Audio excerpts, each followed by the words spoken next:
ایک بات لیلۃ القدر کے بارے میں اللہ تعالیٰ بہت جو ہے نا سرپرائزنگ کہتا ہے. وہ کیا کہتا ہے؟ وَمَا أَدْرَاكَ مَا لَيْلَةُ الْقَدْرِ. تمہیں کیا پتا کہ لیلۃ القدر کیا ہے؟ مطلب اللہ تعالیٰ یہ کوسچن کر رہے ہیں وَمَا أَدْرَاكَ مَا لَيْلَةُ الْقَدْرِ. تمہیں کیا پتا کہ لیلۃ القدر کیا ہے؟ لیلۃ القدر خیر من الف شہر. لیلۃ القدر کی جو عبادت ہے وہ 1000 مہینوں سے بہتر ہے.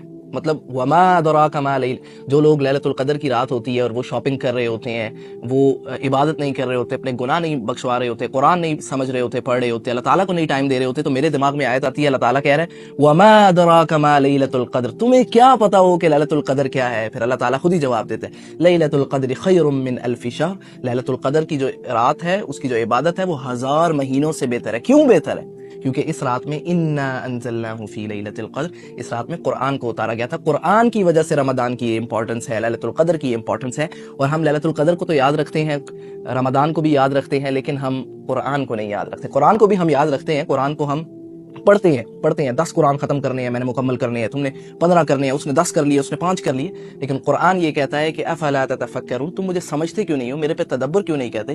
قرآن یہ کہتا ہے کہ جو عقل مند لوگ ہیں نا وہ میرے اوپر غور و فکر کرتے ہیں. تو اگر تو آپ عقل مند ہیں تو یہ آپ پہ لازم ہے کہ قرآن کو آپ سمجھیں. جب آپ قرآن کو سمجھیں گے تو پھر آپ کے لیے ایسے ایسے راستے کھلیں گے، ایسے ایسے راستے کھلیں گے جو دنیا کی آپ کوئی بھی کتاب پڑھ لیں وہ راستے نہیں کھلیں گے. کیوں؟ اس کی وجہ کیا ہے؟ کیونکہ یہ اللہ تعالیٰ کا کلام ہے، یہ اس کا کلام ہے جس نے یہ سب کچھ بنایا.